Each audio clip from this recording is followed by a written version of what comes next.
I'll now describe our work on scenario-based proofs for concurrent objects. Concurrent objects are available in libraries for a variety of languages, including Java, C++, and even OOPSLA24. And these objects form the foundation for software that exploits multicore architectures.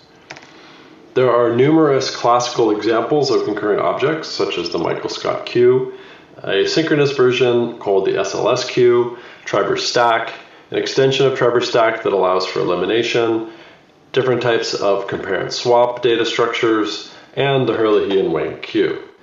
These concurrent objects are complex, and it's difficult to design them and ensure that they're correct, so much so that it has happened from time to time that bugs were found in different implementations of concurrent objects, such as this concurrent DQ. A later paper was published showing that there was a bug in it. And so it is really important to ensure the correctness of these concurrent objects given their widespread usage. So to that end, what we're going to explore here is how do the authors argue for correctness? And is there a route through there for more formal correctness arguments? So let's look, for example, at the Michael-Scott queue. Here I've shown a simplification of the NQ operation in the bottom right. You can think of it as this outer loop that will repeatedly attempt to perform a sequence of reads, reading the tail pointer, reading the next of the tail pointer, doing some read validations to make sure that those haven't changed underneath, and then attempting a compare and swap operation to swap the tail's next pointer from null to a newly provided node. If that succeeds, then it returns. Otherwise, it falls back and performs this loop all over again. So how do the authors argue that this algorithm is actually correct? I've included here a quote from the Herlihy-Shavit book that describes some aspects of this algorithm. It says that an enqueuer creates a new node, reads tail, finds the node appears to be last. To verify, it checks whether that node has a successor. If so, attempts to append the node with a compare and swap. Compare and swap is required because other threads may be trying the same thing. Now assume that that compare and swap succeeds. So this is describing a sort of scenario or situation where there are multiple threads and possibly interacting. And let's kind of break down what it's saying. First of all, it's saying that there are unboundedly many threads that are reading the data structure. It doesn't have a fixed number about it. Also, there is some distinguished thread that's the sort of protagonist of the sentence. Let's call that the enqueuer or tau enq. And that enqueuer will read the tail and the tail's next pointer. It will find the tail's next pointer is null, and then it will do an atomic update through a compare and swap to change the next pointer to point to the new node. And finally, the other unboundedly many threads will fail their compare and swap that tail's next and restart.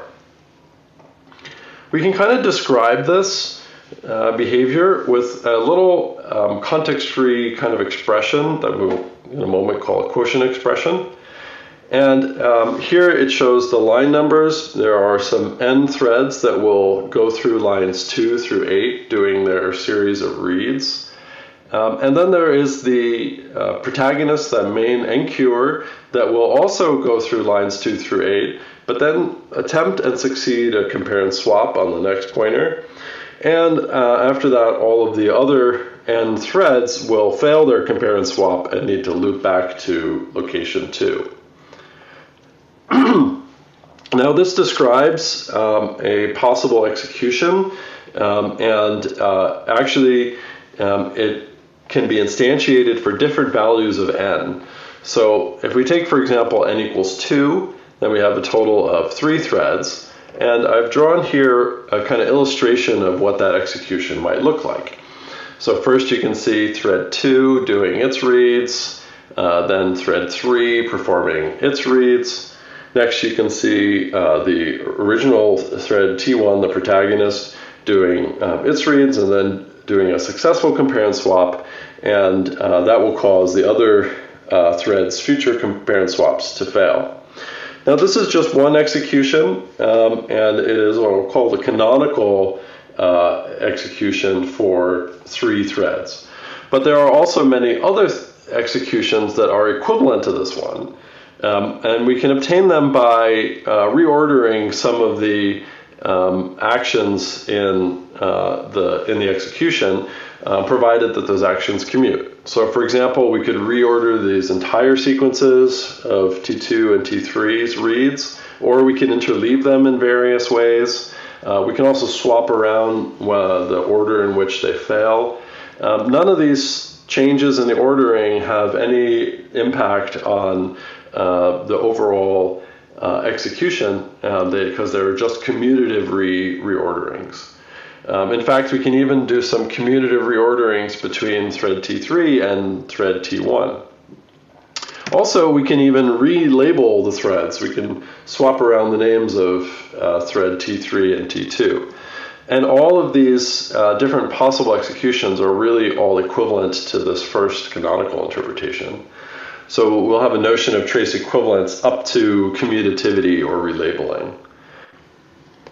In addition to this portion of the execution where an enqueuer succeeds in advancing the tail's next pointer, there are also portions of an execution that pertain to other operations, such as, for example, advancing the head pointer in a successful DQ, or when a helper thread will advance the tail pointer after an enqueue has succeeded.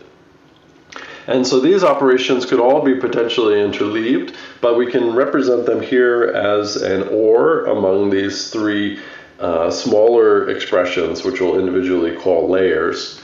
And then, of course, this whole thing can be surrounded by an outer Kleene star repetition. And altogether, then, this covers all possible executions of the Michael-Scott queue. So the idea of this paper, as we're seeing here, is to build a concurrent object proof methodology based on representative interleavings, based on sort of canonical ones.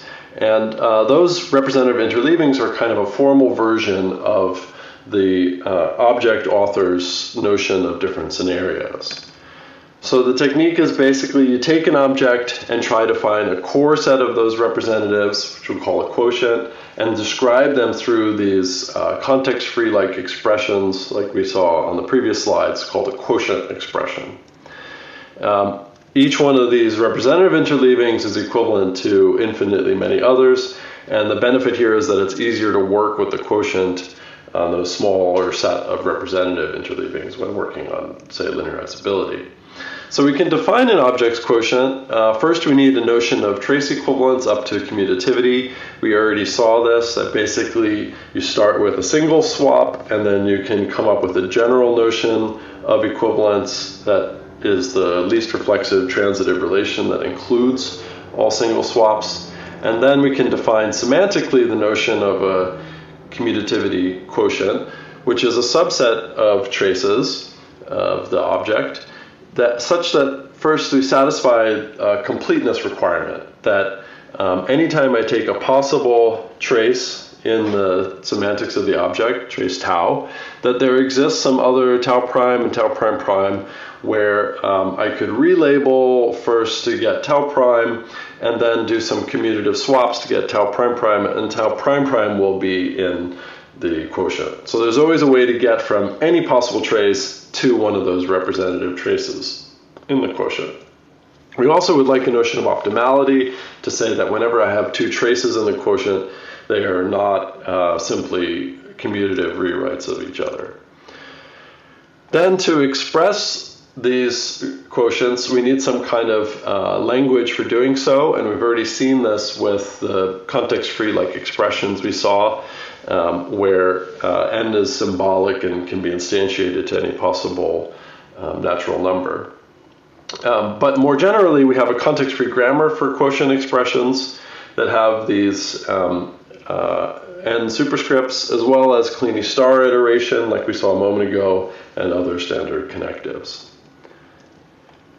We describe the details of this in the paper. For the sake of time, I will focus on a couple other highlights.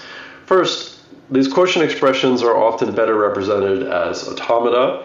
Automata allows us to refine the state space a little bit. So for example, with the Michael-Scott queue, we can introduce automaton states that capture important properties about the queue, such as whether or not it's empty, or whether or not the queue's tail pointer needs to be advanced. So I've shown these here as the 4 automaton states. And then we draw arcs between the states that contain those layers, that contain those fragments of quotient expressions. So for example, with the NQ succeed layer will take you either from Q1 to Q3 or from Q2 to Q4. And that's just that same layer again. Once we add the other possible layers, such as DQ and advance or succeeding, then we end up with this automaton that's a little more refined than the Kleene star expression that we saw a moment ago. But this contains all possible executions. That is, for any execution of the Michael-Scott queue, there will be a run of this automaton that is equivalent to that execution. So in summary, for the Michael-Scott queue, despite there being many compare and swap operations and instances of helping, we're able to obtain a quotient that's organized like the author's arguments. The automaton shows when layers are enabled, and linearization points become explicit in the quotient. The SLS queue is a synchronous version of the Michael-Scott queue that allows for the possibility of dequeuers to arrive when no items are available and start to form a list of reservations to be later fulfilled by enqueuers.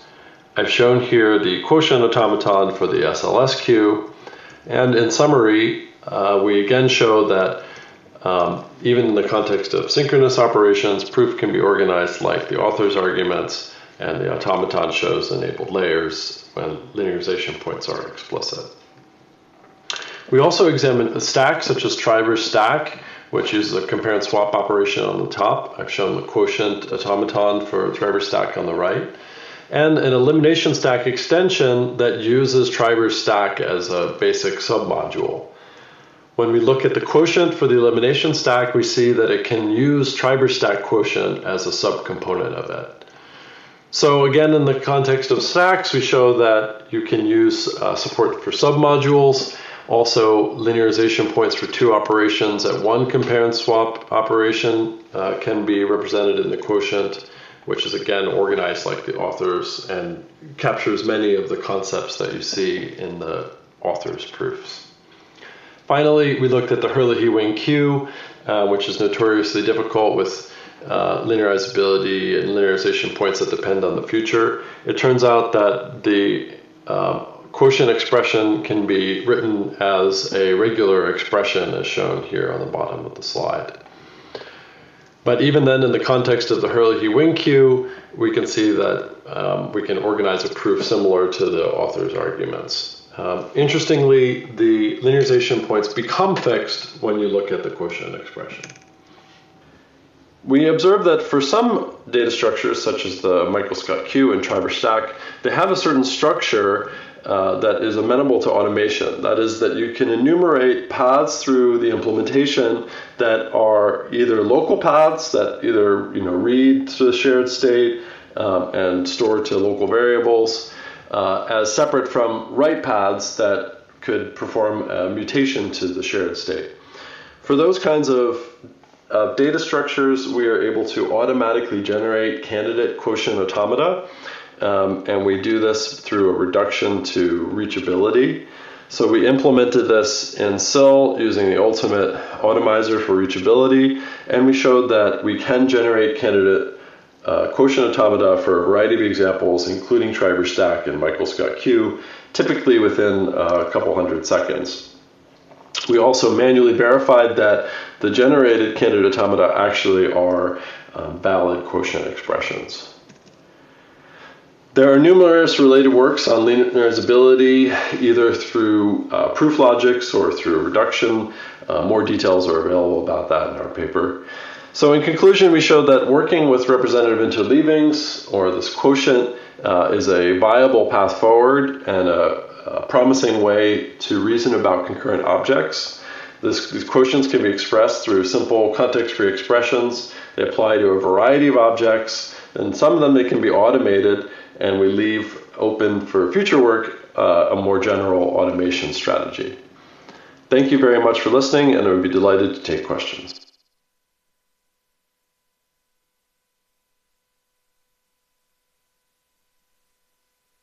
All right. So is Eric there? Is that something we can see or not? Maybe. Interesting. No, the microphone is working. I'm just asking, is Eric there? Can he reply? Hello. Oh, yes. I'm here. Hi, Eric. You are there. Hi. Okay. Does anyone have any questions? Nope. Okay, well, I have one question. Great, I came in chairing this session. Didn't expect him to chair it. You did this for like stacks and queue kind of data structures. For some of the log-free things people do, like balanced binary trees, like we had red-black trees in the first talk. If you try to apply your quotients to something more complicated, because you'll have like, if you have a balanced binary tree that's log-free, you'll have like a helper thread going around, tidying it up. You'll have the actual operations for the balancing and picking up from the others that left off. Would your quotients help in that case, or is it, only applicable in these more linear kind of cases? No, I think it would help there too. Another example we did was of a linked list, a set implemented as a linked list, and we showed that the quotients simplify things there too. In the setting you mentioned of a tree with like helper threads, again, I think that you would have layers in the quotient that would correspond to linearizable effects that those helpers performed. And so again, you could detangle and organize understanding of the helper threads compared to the threads that do their own thing. So we didn't look at any tree examples in our evaluation, but I definitely think that would be a ripe source of interesting examples to apply it to. Okay, cool. Yes, we have a question from the audience. Hi, Eric. So my question is, once you get the quotient automaton, does it simplify the linearization proof, or like this is something that you didn't go through in the talk, so I was wondering. Yes. Sorry, let me share my screen, see if this works. Will this work? Hopefully you can see my screen. So what ends up happening is that the linearization points become a very sort of explicit and fixed. So for example, in the Michael-Scott queue, where you had the full automaton I'm sharing on my screen, there are the successful compare and swap actions, and those are the linearization points. So you basically show linearizability by pointing to the linearization points, and they are very sort of crisp and clear inside the quotients. But I mean, do you actually kind of run some linearization, I don't know, some verification strategy on top of the quotient automaton, or do you just leave it there? Yeah, so good question. The automation that we've done so far is to just discover the quotient, and then what you can do is apply like automatic linearizability tools purely on those canonical executions, and not have to worry about all the other many other ones. We haven't implemented that, but it certainly would be fairly straightforward to do, especially since the linearization points become so clear and easy to see. Thank you.